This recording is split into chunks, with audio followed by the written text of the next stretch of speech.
Selamat pagi, perkenalkan nama saya Magdalena Juno Pereira dari kelas KPN 19B.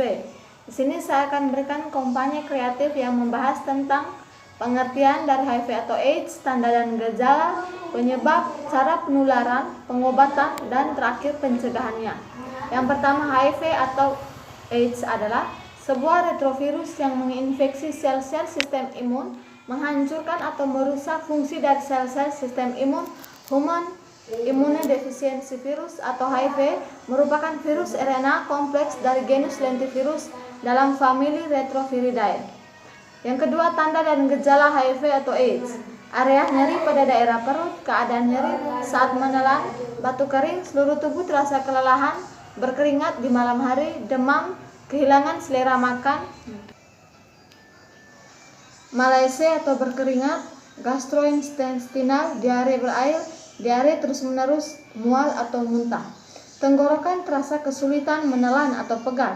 Di selangkangan terdapat luka atau pembengkakan. Di mulut terdapat lidah putih atau ulkus dan terjadi pembengkakan kelenjar getah bening. Penurunan berat badan yang tidak sengaja, yang parah, radang paru-paru, ruam kulit atau sakit kepala. Yang ketiga, penyebab HIV atau AIDS.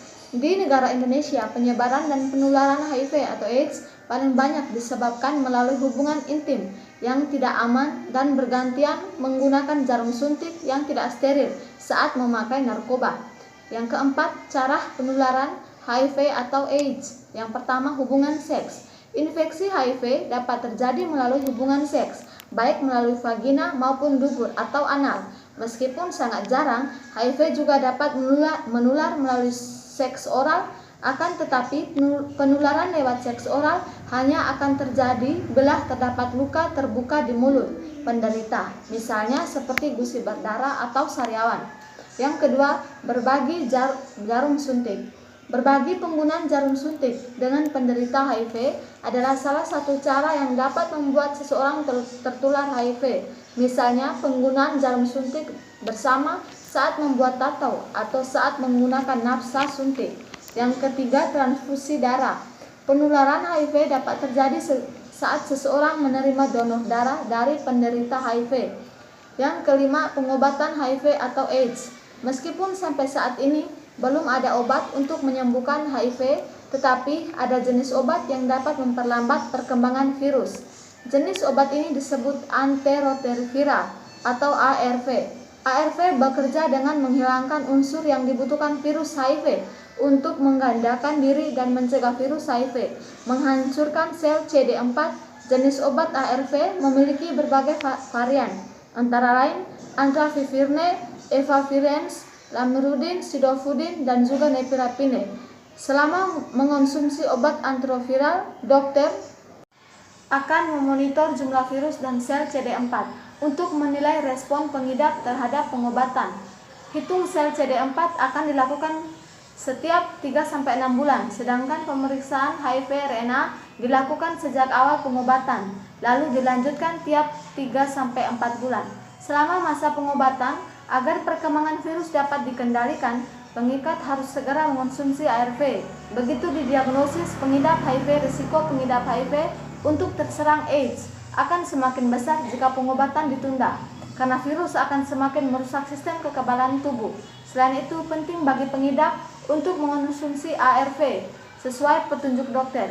Konsumsi obat yang terlewat hanya akan membuat virus HIV berkembang lebih cepat dan memperburuk kondisi pengidap. Segera minum obat jika jadwal konsumsi obat pengidap dan tetap ikuti jadwal berikutnya. Namun jika dosis yang terlewat cukup banyak, segera bicarakan dengan dokter. Kondisi pengidap juga mempengaruhi resep atau dosis yang sesuai dari dokter. Dokter juga dapat menggantikannya sesuai dengan kondisi pengidap. Selain itu, pengidap juga boleh untuk mengonsumsi lebih dari 1 obat ARV dalam sehari. Yang terakhir, pencegahan HIV atau AIDS.